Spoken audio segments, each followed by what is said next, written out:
Well, in an exciting development, yes, South Africa triumphed over New Zealand in the ODI World Cup 2023 after a 24-year hiatus, yes. This historic win occurred in Pune's MCA Stadium, where South Africa secured a 190-run victory. Intriguingly, New Zealand had won the last 5 encounters against South Africa. Quinton de Kock and Resi van Tussen played pivotal roles, scoring centuries, while Keshav Maharaj claimed 4 wickets. With this win, South Africa is now leading the points table with 12 points from 6 wins in 7 matches. In contrast, New Zealand's 3rd consecutive loss has pushed them to 4th. Now, this is intriguingly interesting. South Africa's single victory in their remaining matches will secure their place in the knockout stages. Their next match is against India on November 5, while New Zealand will face Pakistan on November 4. Remember, Pakistan is also eyeing for a slot in the semi-final, although difficult, but still possible. Shifting the focus to today's match, it's a crucial showdown between India and Sri Lanka, marking India's 7th match in the ICC ODI World Cup 2023. Both teams will compete at a Wankhede Stadium in Mumbai, renewing their rivalry. Interestingly, the last time that they clashed at this venue was in 2011 World Cup final. Who can't remember? Dhoni's 6 and Ravi Shastri's. It's out of the park. India, with 6 consecutive victories in this tournament, has dominated Sri Lanka's, winning 9 of their last 10 ODIs in the World Cup encounters have been evenly balanced, with each team securing 4 wins. Today's match promises an exciting showdown between 2 cricketing giants and the iconic Wankhede Stadium. Well, joining us are 3 interesting guests and very high profile. One is who's played for South Africa for over 84 tests, Dean Elgar, Tasmin Granger, who's been with us throughout, and the renowned coach, Mr. Rajkumar Sharma, Virat Kohli's coach, of course, and Dronacharya awardee. Well, first I'd like to go on to Mr. Rajkumar Sharma. Mr. Sharma, are you excited about last night, or are you getting excited about today's match? Well, we are more concerned about India matches, Sunil. Obviously, all Indians expect India to do well, and they look forward for India matches. So even I am excited for today's game because it's a high-profile match. You can't take Sri Lanka lightly, though they have not been performing what was expected from them. But Sri Lanka is a good team, and playing in subcontinent, they know the conditions very well. So it is going to be a good match because they are used to playing in Wankhede. They know the conditions very well, and they have got a good team, though they have not performed so well as was expected out of them. Well, absolutely. There were expectations were high, but Tasmin, what is your view of what transpired in the last 18 hours and next 12 hours that are going to be for an Indian sports fan? Yeah, great game from South Africa last night. Nobody's seen them bowling New Zealand out that quickly. Right. And I think the biggest challenge New Zealand's currently having is their dressing room is plagued by injuries. They're getting hit with injuries left, right and center. We've seen Matt Henry as well, wobbling off the field yesterday, not doing too well as well. So I think South Africa just managed to see where the loophole was yesterday and capitalize on it.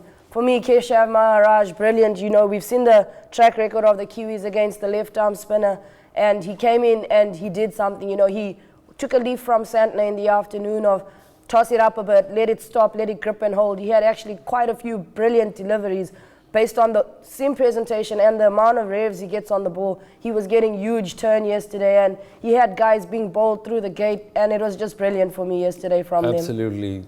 Loop, grip and hold. That's an interesting thing. Of course, we are now joined by very interesting guest, an acclaimed batter, Dean Elgar, former Proteas player, who's joining us. And thank you, Dean, for joining us. Will the informed Indian team emerge victorious in today's match against Lanka? What are your views? Look, I think the matchup between India and Sri Lanka, there's only really one winner. I think India's been far too dominant so far in the World Cup. They're clearly the favourites to obviously get the silverware. Sri Lanka on their day is obviously a dangerous team. but they're playing against a formidable Indian team at the moment. Right. India's playing in their backyard as well. So I'll be very surprised to see if Sri Lanka put up a good fight and try and defeat India. As I said, India's playing some amazing cricket, and just bearing in mind that they are playing at home and they have the crowd on their side as well. But at the moment, from a form point of view, the Indians, in my opinion, will be the outright victors in the match today. Well, Look, I think... Go on, Dean. Well, that's Dean Elgar. We'd like to get him online again if he can hear us. He's joining us from South Africa. Yes. Are we good to go, PCR? Favourites in today's game is no doubt the Indians. I feel the home team just have a massive upper hand against the Sri Lankans.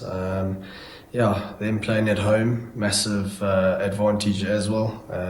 A lot of players in form. It seems like they're peaking at the right time. I actually feel for Sri Lanka maybe. They're going to run into a formidable Indian team. They've been amazing over the last few years, and obviously the World Cups, they just bring the best out of them as a playing unit. As I mentioned, a lot of individual performances are getting some really, really good time in the middle. Batters are batting long time, and bowlers are bowling some serious spells as well. I'd have to say the favourite for today is definitely Team India. Now, talking about your team, can South Africa secure a berth in the semi-finals? With the way they are going, yes, they can, but what is your view on it? I'm extremely confident that we might even be there, if not just around the corner. I think the way we've played the last few games, we've been pretty formidable and pretty ruthless. And I think at the moment we've just got ourselves to blame if we don't make the semi-final. As a fellow player, I'm pretty confident that we'll make the semi-finals, no doubt. Who we're going to play against is obviously another technicality, but I think if you got a ticket into the semi-final, you got a massive opportunity, irrespective of who you're playing against. And the way we are playing at the moment is something so exciting, and I'm pretty confident that South Africa will be able to qualify for the semi-finals and obviously win a semi-final and get into the final, which is just that one step closer to getting the double with regards to World Cup wins. Pretty confident in the boys that we can definitely get a semi-final berth. Sir, thank you, Dean, for joining us right early in the morning. I'd like to go on to Mr. Rajkumar Sharma. Sir, there has been matchups that have been happening, but let's talk about the pitch for some time. How is the pitch going to play today? Sunil, Wankhede is a brilliant wicket. It has bounce. It is a red clay wicket which gives a lot of bounce, and the ball comes onto the bat. So all the batsmen loves to play, on this wicket because you get the ball. It doesn't stop after pitching. So the batsman likes to bat on this, and obviously it is a big scoring ground, and but it helps the spinners and fast bowlers as well, because it gets a lot of bounce for bowlers, and starting since it is very close to the sea, it gives the bowlers an advantage if they can swing the ball. And same way in the lights also, because the sea breeze comes in here, and the ball swings a lot here in comparison to other grounds. So I think if somebody can, bowl, swing the ball, like India has got an advantage in Shami, and even Siraj and Bumrah, all of them are good swingers of the ball. So they'll have an advantage here because they'll get swing as well as good bounce on this wicket. So most likely it is going to be a high-scoring match unless until these three with our bowlers can just run through the Sri Lankan teams and get them out cheaply. What we saw here is the South African team, if you look at it, they've got the highest number of sixes, the highest number of scorecard. But let's look at the standings, sir. Everybody has been discussing a bit about the standing. So Tasmin, if you want to take us through where exactly the teams stand and where does Afghanistan come in? Yeah, definitely. So South Africa at the top of the table now with especially their win last night. Their net run rate is just continuously climbing for me. And that's a big deal personally for me because if whatever happens somewhere along the line and they do happen to shock India next week, it's going to come into play now. And India will find it a lot harder. So India will be looking today to have a big win over Sri Lanka. That's correct. Probably have a bat first, set a mammoth of a total because we've seen on this ground, on this pitch, 2 matches played by South Africa, scoring 388 the first time and 398 the second time. So very high chances that they'd want to come in, have a bat first and just, make the most of their chances. Like Mr. Rajkumar Sharma said, that the clay is red, it'll give a good batting grip, but that's what India would be looking. Today's toss makes it all the more important. India at numbers, they played 6 matches, won 6. We are at net run rate of 1.40. Remember, we are competing with South Africa at 2.29. Why it is important for India to top the chart is because then they'll get on to play the 4th team. Again, irrespective which that team is, the morale and the confidence goes really dip when you are at number 4 and not at number 2. Definitely. So then Australia comes at 6 games, 4-1, 2 losses, 2 straight losses in the first 2 matches. And look at their net run rate. It's 0.97. Not bad. No, not at all. Definitely. There's a big gap between the 0.97 of Australia and New Zealand now finding themselves in 4th. So this almost solidifies Australia's position where they stand, regardless of if both of them go on to keep winning the same amount of matches. That's between them and New Zealand. They just need to make sure their net run rate stays, and they possibly won't find themselves playing a South Africa or an India in the semi-final. I'd like to get in Mr. Rajkumar Sharma here. Mr. Sharma, we started off with Australia's campaign with 2 losses, and we suddenly started writing them off, including me, saying that, hey, this is perhaps the worst possible ODI World Cup team to have played. Now, look at New Zealand. Contrast. They started off with a bang, and suddenly what you have? They have 3 losses. So, your views on this particular issue?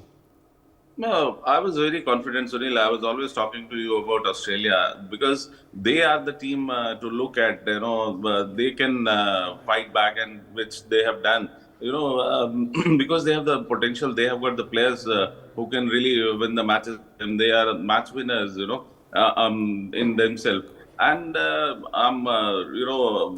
was shocking for New Zealand that they have lost 3 consecutive games. They looked very good in the starting of the tournament, but because of the injuries, I think they are struggling now, and they'll have to pull up their socks if they want to be in the top 4. And it's not going to be easy, as Afghanistan I think, will give them a tough challenge, and if it doesn't go well for New Zealand in the coming matches, I think it would be difficult for them to be at number 4 even.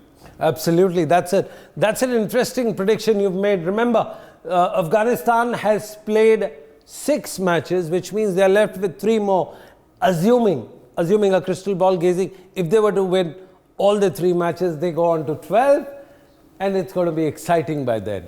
Yeah, definitely. I've been rooting for them from the start of the tournament. They've come out here and they're showing that they have experience playing in Indian conditions.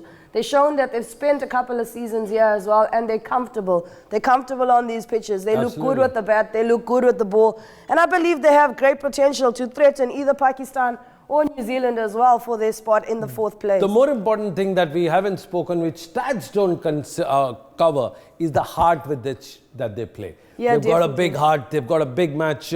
They look at it. I was talking to somebody. He said they're looking at it as 2 T20 matches and 1 T10 game. That's all they come in for. Same game, they divide it into 3. Yeah, first T10, T20, T20, and then T10.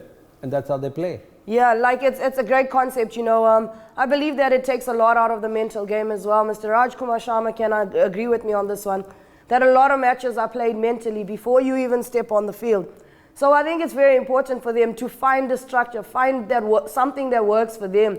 And they are T20 specialists. They play the T20 game brilliantly, A quick word from Mr. Rajkumar Sharma, and then we go on to our comparison slide of 10 overs, 20 overs, 30 overs. Yes, sir. On Afghanistan team, sir. They know their strategy. They are playing with their strategy, and as it is, Afghanistan has shown that they are very good at T20s. and because they have got tremendous, bowling. So their spinners are marvelous. They are world-class spinners, and now with their batters doing so well, and batters are looking so confident that they are just looking that they have been playing ODI cricket for very long. They are just composed and they know their role, and the way they are making their innings progress is remarkable. If you look at their opener Gurbaz, he's a brilliant player, and the type of start he has given, and the captain has really capitalized on that. So in overall it becomes a very good side which has got a lot of depth in their batting also. Because if you see Rashid Khan comes at around number 8 to bat, and he's a good enough player to score big runs or to chase any given target. So I think they are a formidable team, and given more confidence, and if they really do well, they can really upset. They may have more upset in this coming World Cup. Well, absolutely. We're talking about Afghanistan team who's languishing at somewhere in the middle, and they're trying to threaten Pakistan and New Zealand to make a possible case for the semi-final. However, let's shift our focus today on the match that we have today at hand. We have two of the top players in the team right now that we're going to talk about. The top guy is Rohit Sharma. 6 innings, around 400 runs. He's got 102 half centuries, and he's got a strike rate of 119. I mean, this is a dream to have. Again, we have top 2 Indian batters in the top 10 batting lineup. So what do you make a combo of Rohit Sharma and Virat? He's just playing fearless cricket. Sunil, the way he's dominating the bowling from the word go is just, well, I mean, he's taking on the bowlers. And the way he bats, like, we all know that he's a master of short ball, and I mean, he's hitting the ball as if he's playing in the nets. He's just enjoying his cricket there, and the type of start he's giving to Indian middle order is marvelous, Unfortunately, Gill has not done so well what was expected of him, but Rohit Sharma has been brilliant, and then we have the master chaser Virat in middle order. So they both makes it difficult for any team, It's a tremendous combination, and they complement each other so well that if somebody is is hitting well, other is just supporting him. So, I mean, it is a very, very dangerous combo of Rohit Sharma and Virat Kohli for any side, because both are very aggressive players. They complement each other very well, and they know their role in the team, and that is what they have been doing. Rohit Sharma has been playing very, very fearless cricket. He's been outstanding. The way he's hitting over the mid-on and mid-off in the initial part, capitalizing on the power play has been brilliant, and that has helped Indian middle order to capitalize on that. Then in the last game, Surya has done so well, and he has shown the glimpses that yes, he can be a finisher in place of Hardik Pandya. So India looks to be a very, very strong team now on paper as well as on the ground. Well, absolutely. We spoke about Rohit Sharma and Jasprit Bumrah, Virat Kohli. Now let's look at the Sri Lankan. Let's take us through the batters and the bowlers of Sri Lanka. Yeah, definitely. So Sarama Wickrama at the top for Sri Lanka. Definitely he's been playing a key role for them with the bat. We've seen him come in and help rebuild an innings, restart the game. And he's actually done well for me to get into the middle overs and become the aggressor as well. He's hitting the ball quite clean. Dilshan Mandashaka currently at second position in the top 10 bowlers of this tournament so far. Second position. 1 wicket behind Adam Zampa and Jasprit Bumrah, who are on 14. So he's doing great for them. We've seen in his last game, his currently best figures are 4 for 49. And for a seam bowler going at 6, I'll repeat this over and over again, in a tournament where batsmen are doing absolute carnage to seam bowlers, to opening bowlers in the power play, I believe that's a great economy right now. And he will be someone that Rohit and guys at the top of the Indian order will want to deal with early on up front. Well, that's all.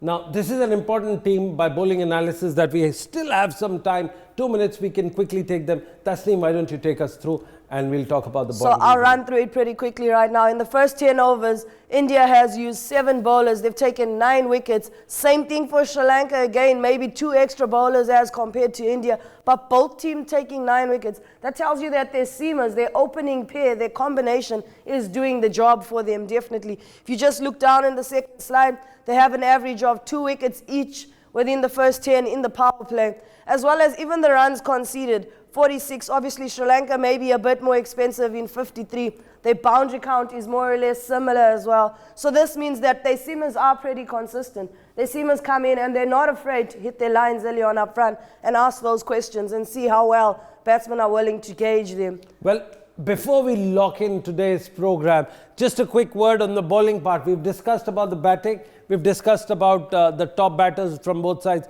Sir, if you were to look at apples to apple, how would you compare the Sri Lankan bowling, sir?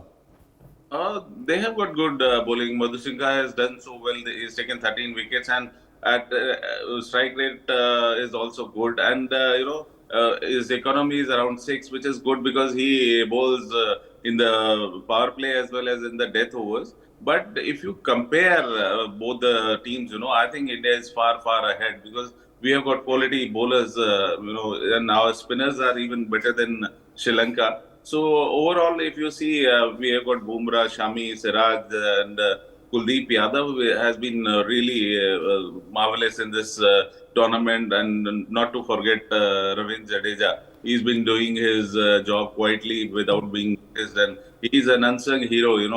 Always contributing with the bat and ball, and he's a brilliant fielder as well. So, Sunil, though Sri Lanka has got good bowling attack, but if you compare it with India, I think India is far better. Well, India is far better. That is the verdict that all the Indian fans, all the critics and the pundits of the game will talk about. For more such videos, subscribe to the NewsX YouTube channel, hit the bell icon.